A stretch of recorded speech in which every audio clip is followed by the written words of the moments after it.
Fantastic. Don't miss that, Hugo, coming up at 11 tonight. Meanwhile, the South African Chamber of Commerce and Industry held its national convention earlier today in Kempton Park in Ekurhuleni. Our business reporter Ntokozo Khumalo spoke to SACCI CEO Alan Mukoki-Hlongwane. He says high inflation remains a major concern in South Africa.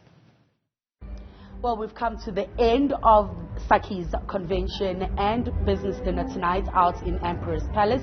And I'm now going to talk to Alan Mukoki, who is the CEO of SACCI, about just what was the purpose of this event. Well, this event, thank you so much, and good evening to your viewers as well. The event generally is an annual event. We didn't do it last year because of COVID and the year before, but it's what we refer to as the annual convention. And the annual convention has got three parts. The first part is the AGM, which is the annual general meeting. It's a statutory requirement in terms of both our MOI as well as the Companies Act that a company that is so registered should have an AGM every year, or at least 15 months after the last AGM has actually taken place. And then the second part is the conference, which we had this morning. And then the third part is the gala dinner, which is effectively celebrating the year, bringing speakers, choose a theme to speak on where we are. And today's theme generally was about the business defining the new normal, the challenges that we're experiencing in South Africa, especially around communications and telecommunications and technology as well. And so that was the purpose of the meeting today. So we had the Premier speaking and gave a very rousing speech and gave us a lot of projects in respect of what Gauteng government is itself trying to do, especially around the issue of security and a whole range of the programs that actually you spoke about today.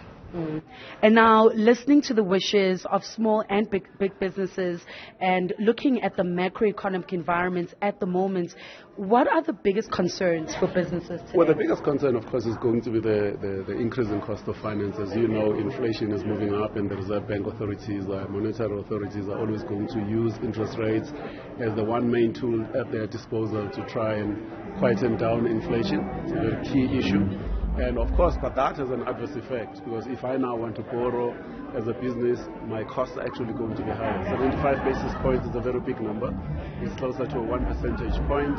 Those people who've got bonds that they are paying, car payments that they are paying, they are now going to find themselves that the disposable income that they had is now going to the servicing of those loans that they've actually taken with the banks. That means less money, disposable money to pay for other things, including food, including transportation, including a whole range of things that they could actually be spending in the economy. So the net effect is that it reduces the level of expenditure that is available to buy products and services, and so therefore business will definitely be affected. So that impacts us, the global environment around what's still happening in Europe, in Russia, in Ukraine, cost of gas being high, cost of petrol being high, and a whole range of things that we're facing in South Africa around the unavailability of power, energy, infrastructure problems that we have, the lack of skills and competencies in terms of the education system, the exclusion of women, youthful people who are not employed. So the list is long, and I think that all of us need to take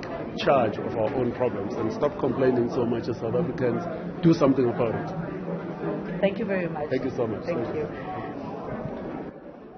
And that concludes SACCI convention and the dinner that we just had. And obviously, I think for me, the drawouts or kind of the sticking points that came out is the support for small business, looking at those businesses in the townships, in the rural areas, and seeing how South African government and corporate businesses can build a nurturing environment for those businesses to grow for real economic growth. For Newzroom Afrika, channel 405, I'm Ntokozo Khumalo in Johannesburg.